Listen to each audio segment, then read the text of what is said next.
Every once in a generation, a profession is shaped by individuals who refuse to accept the limits of what already exists. They don't merely witness change, they become the reason it happens. Long before the world applauds excellence, they have already envisioned it. While others work within systems, they rebuild them. Not through noise, but through an unwavering belief that ordinary standards were never enough. And we have one such individual here with us today, a person whose vision has placed Indian dental education at a position never imagined before. We welcome Dr. Deepak Nallaswamy Veerian sir to ScrubOut the Dental Podcast, brought to you by Dental Events.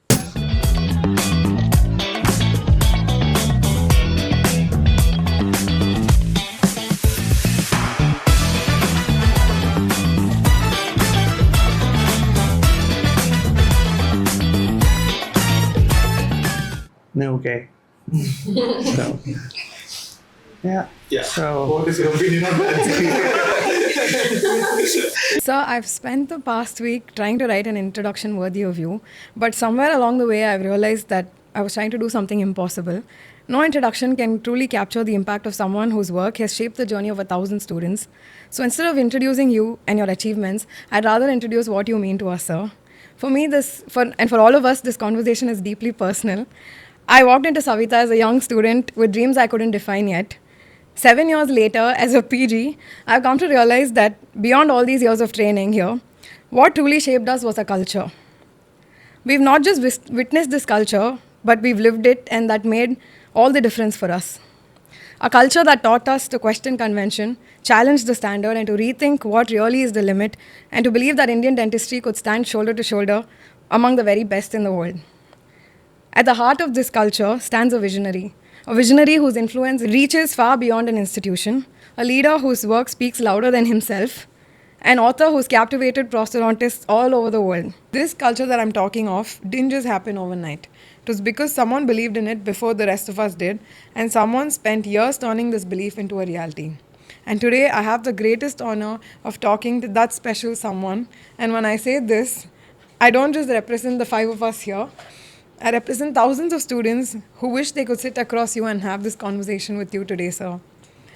Welcome, sir, to ScrubOut the Dental Podcast. thank you for having me. It's nothing makes a teacher more happy than to see their students do well in life.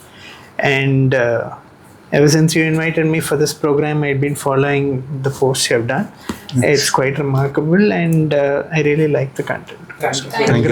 Congrats on this thing, and I really wish you guys make it very big. Sure. Thank you so much, sir. So, sir, we all know Dr. Deepak Nallaswamy as an educator, the Pro Chancellor of Savita University, the author of world-famous textbook of prosthodontics. Keeping this all aside, as a great admirer of your work and mission, sir, I would love to know how your childhood was like. How was it like to be born to a visionary like Dr. Veerian, sir? Were you always molded to be a dentist, or was it completely your interest to be? So please tell us about your childhood. Childhood, obviously, see, when you're born to somebody with high ambitions, so the expectations are quite tall. And even during my undergrad or even much younger, there was always that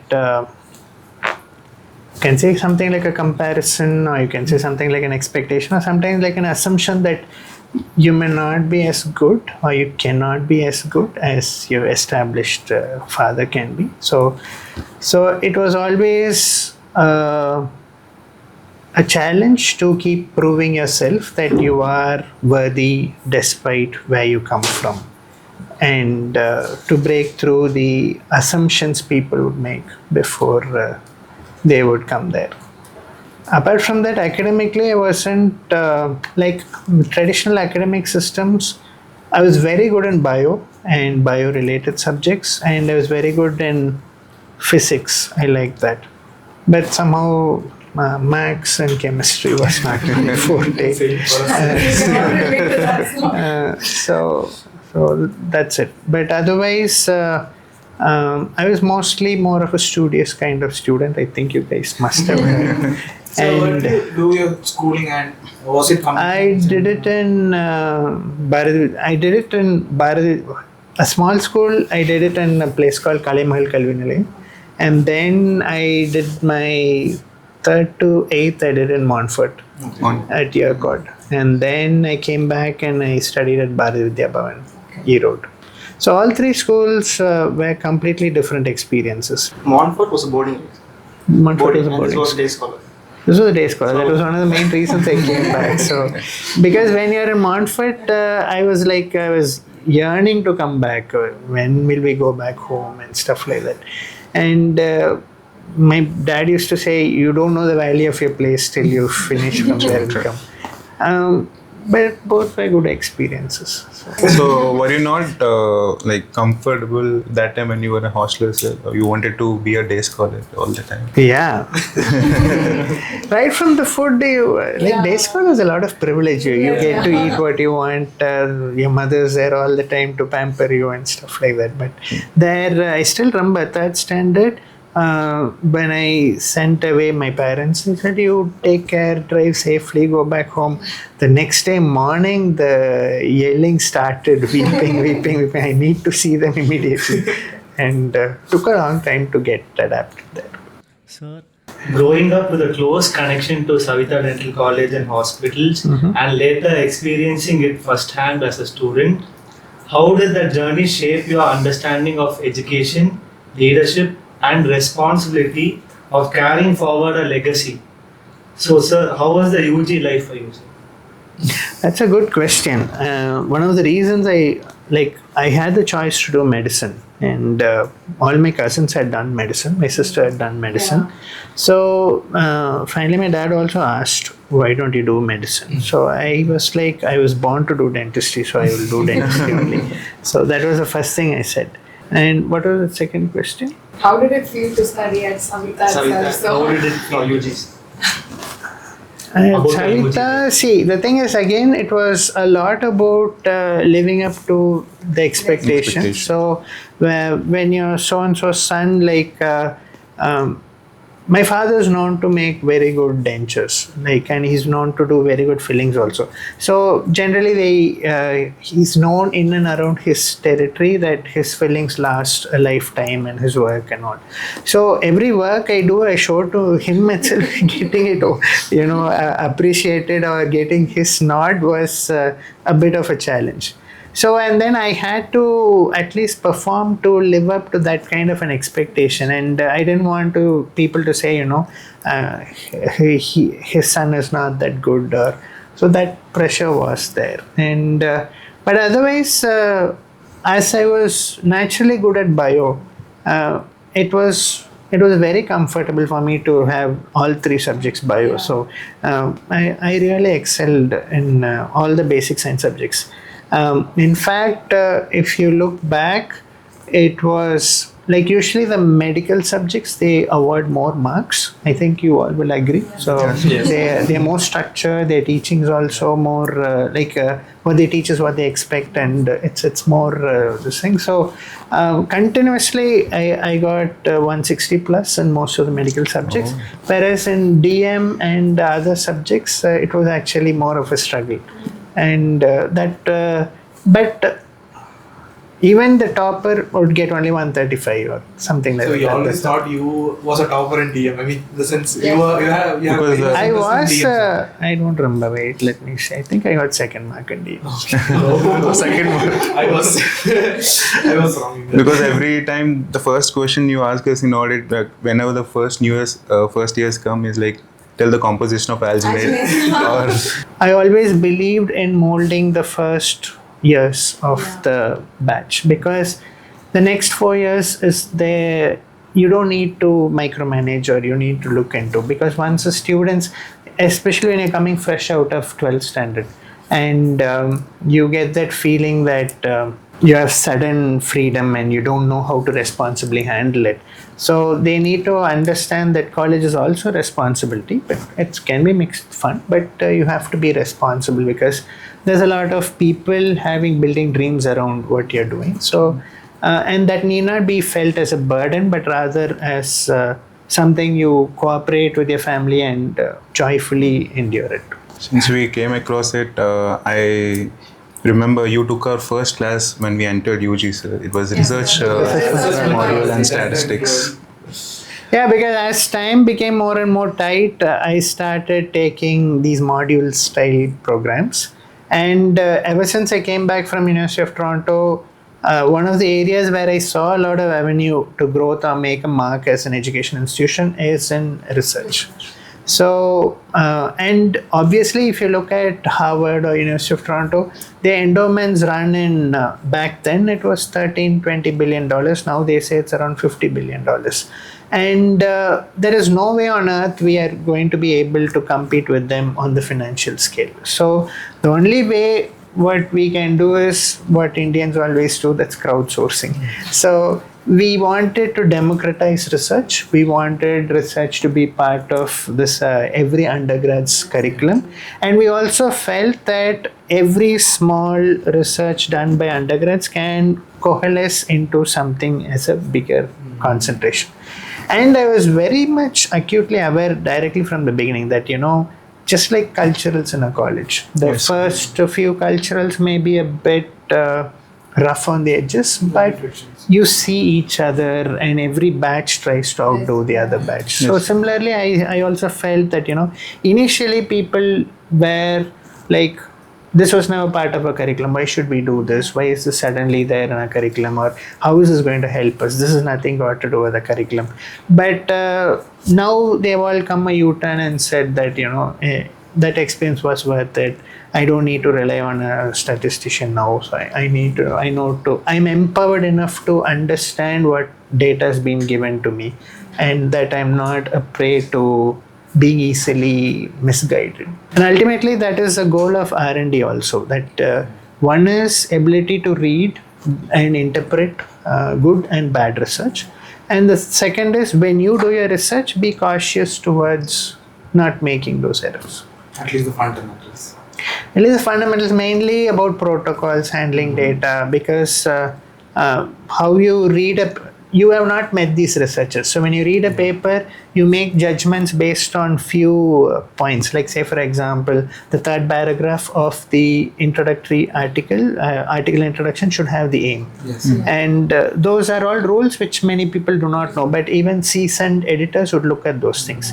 And knowing that as a very trivial information like that can go a long way into making you mingle well into a professional group of researchers.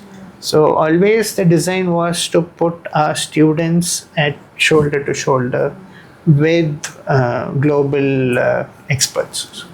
And I don't think we even need to think about a format to write an article anymore. So it's just in our heads. We don't even need to think. We know what comes after what, where to place references. You really take it for granted. It feels very easy, right? Yeah. But I'm 100% sure you can, if you work, get to see manuscripts coming into most journals and how they get rejected. Very, very, very small, these kinds of lack of this information among the scientific community.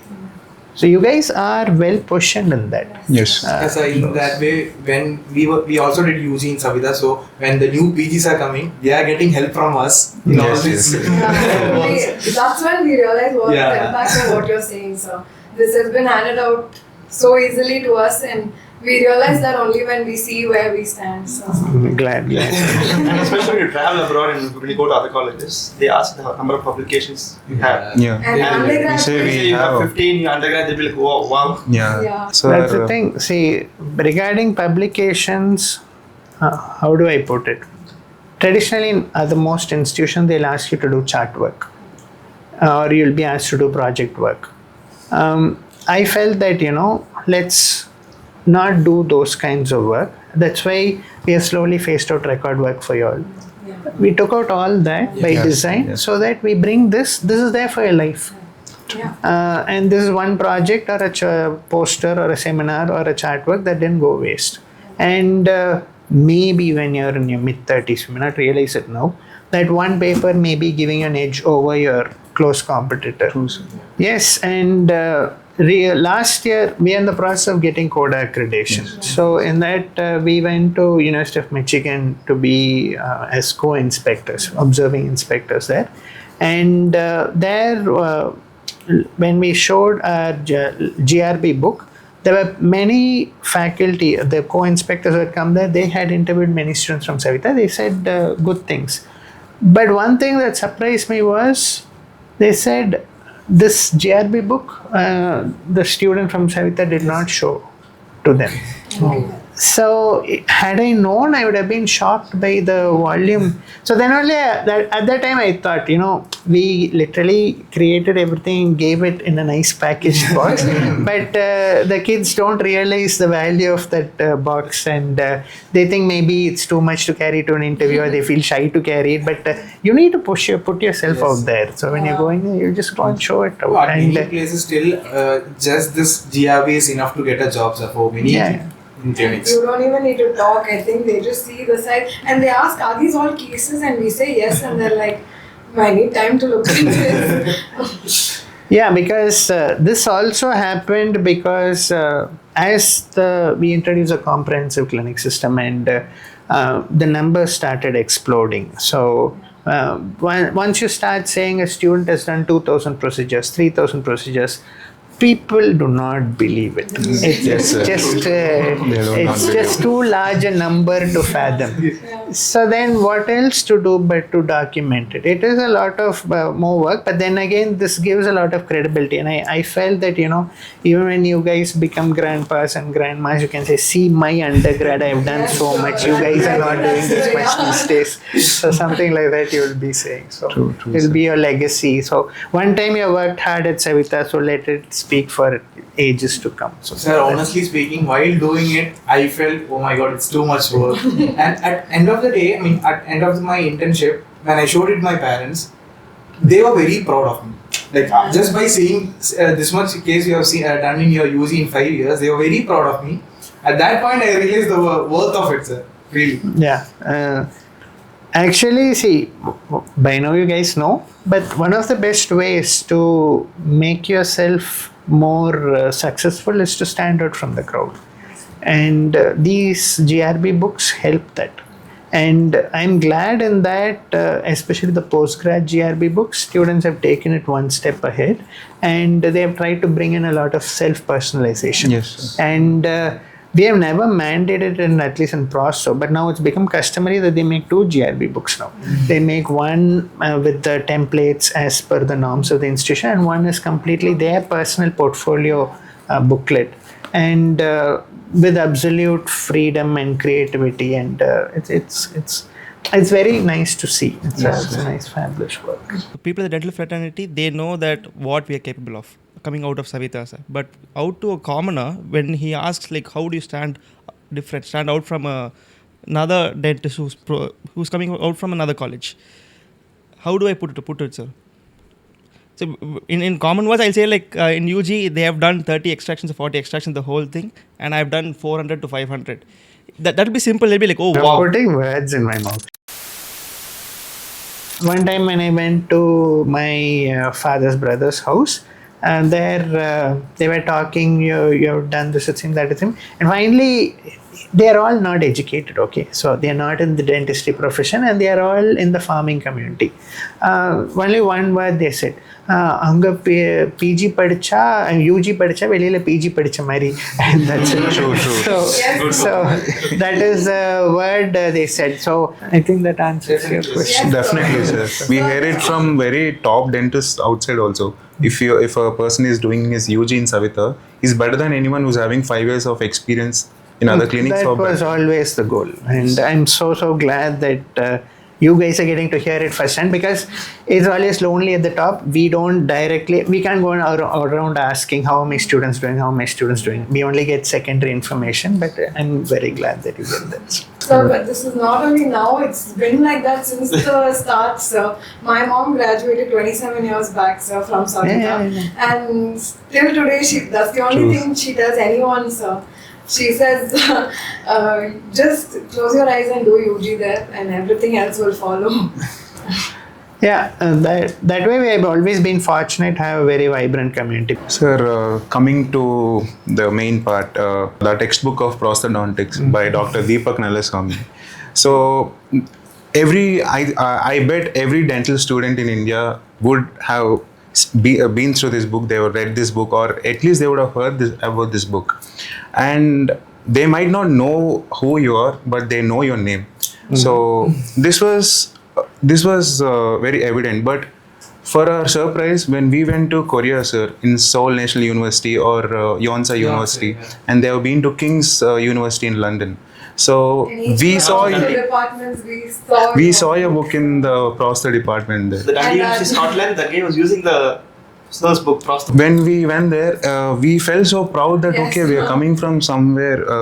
A man who has created a kingdom for dentistry in India, and his books are being followed in abroad also. So, and one more part, the surprising thing to this is that you started writing this book when you were in your internship, according to what? The first edition. The first edition. So, how was it, sir? Please take us through it. And why did I do it? Okay. It goes back to the first question. I knew very well how much ever I work hard or do more of dentistry, I'll always be seen as so-and-so's son. I wanted to create a legacy where my father is known as so-and-so's father. So that was the vision. That is the reason I wrote the book. So I wanted people to know me for what independently as Nallaswamy, but not as a son of Dr. N.M. I am very proud of being son of Dr. N.M. but I wanted my own identity. And I knew that book is a very good way to go there, because one is that I love teaching, and writing a book is almost like teaching. You just get to spread your knowledge to thousands of people, just that you're not personally there. So when I wrote the book, I wrote it very passionately. Every line, it was meant to be as simple as ridiculously possible. True, 100% true. Like how to decipher it even simpler. Because sometimes when I used to read itself, I wouldn't understand. So I used to break it down, simplify. I think I also learned to simplify a lot by doing that process, and that transformed. And every day, evening 5 to 8, that's when me and my friend, I think Dr. Karthik, and we had others also, we used to sit and write. So that was mostly an internship. But actually I started writing the book in final year. So it is my final year. It is my final year notes. That translated into the book. In third year, I had finished my quota for final year. So final year posting I had. Giving us more and more surprises. Now I had they won't give cases right till that order wise. Yes. So I had nothing to do. I was sitting in endo department and writing the prostho book. Actually, we wrote an endo book also. We wrote an endo book. And then only we wrote the prostho book. So all of us used to split topics and prepare notes, and then we typed it. And then refined it. That's how we proceeded. But then endo book, it was like relatively smaller, because I think 8 class 1s, class 2s, like 10 topics. And then after that became material science. It was going out of that area. But so I felt if we are going to publish this as a book, something bigger would be more meritorious. That's why it chose prostho. But at that time, endo was my favorite subject. So, and I was topping endo all the time. So more than prostho.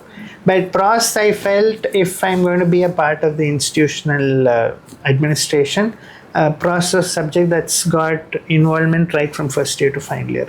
So I felt that I can be more of impact in my students if I do prost. That was one reason. But after writing prost and writing the book, I completely fell in love with prost. Then became my legacy. I can relate with you, sir, because I wanted to do endo until my internship. Last it was like endo. And then I went to Mumbai, met a few people.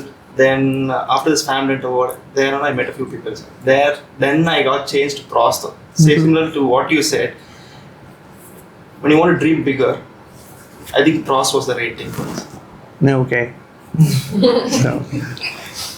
Yeah. Yeah. So What is your opinion on that?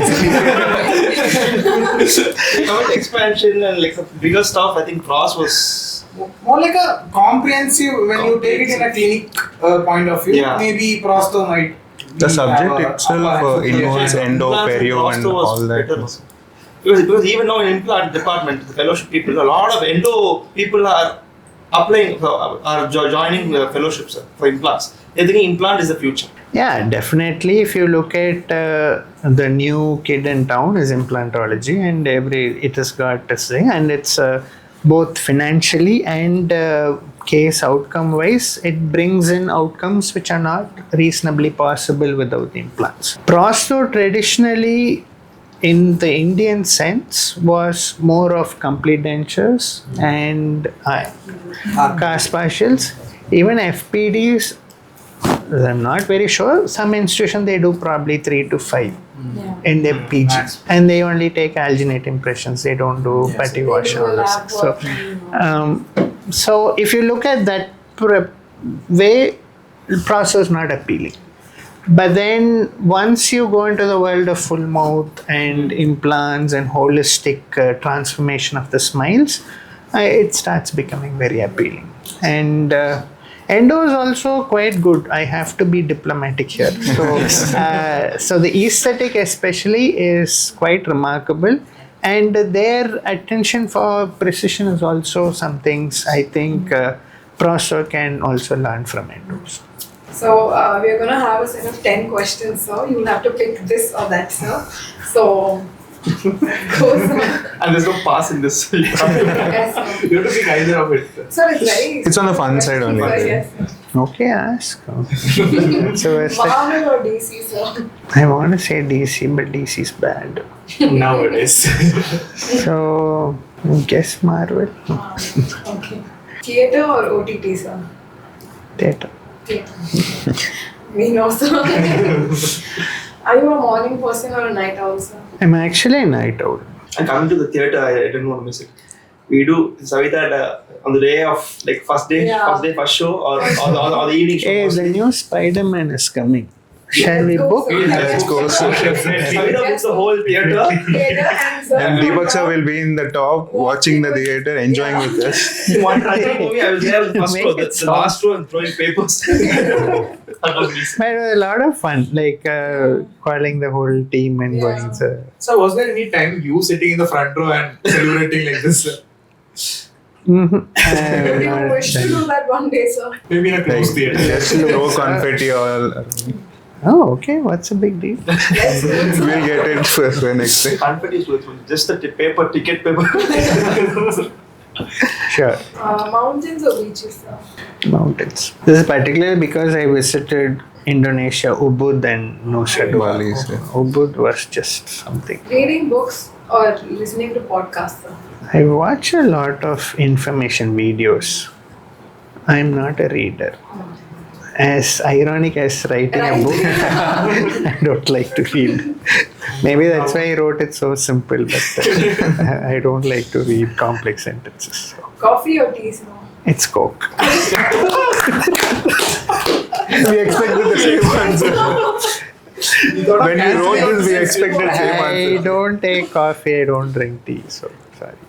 Being the speaker and hosting a speech or being in the audience and gaining more knowledge, sir? I prefer to be the speaker and host a speech, especially because sometimes I'm able to passionately express what I feel, and that changes people's lives, and that gives me more purpose. Research paper or clinical practice? If I were to leave everything and do whatever, Yes. clinical practice. Travel abroad or take road trips in and around India, sir? Both are appealing. I would like to do both. There's a lot of places I've not visited here. Travel abroad also, before it used to be very exciting. Of late, like if you live there for 4-5 years, no? Like, yes, the sceneries are nice after some time. One last question, sir. Mhm. Do you have one perfect meal or an unlimited buffet? Yeah, I'd like to have an unlimited buffet.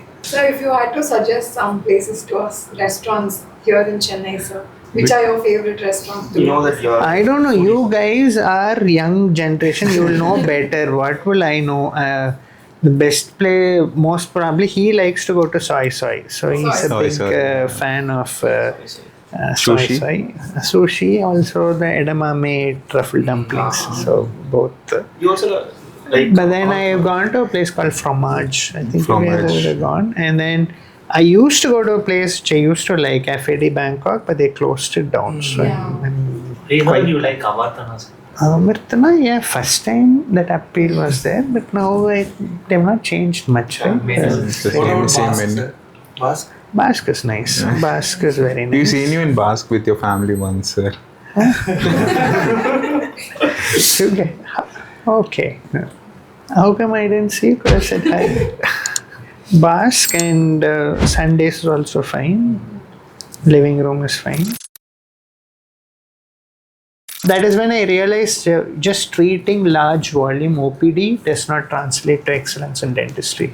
You need to do high-end cases. Like today, you're not in the mood to meet your endo faculty, you can talk to your prosto faculty. Currently, we are raking over 4.5 lakh square feet, making it one of the largest dental schools in the world. Dentistry is a career that will reward you. Period. Yeah.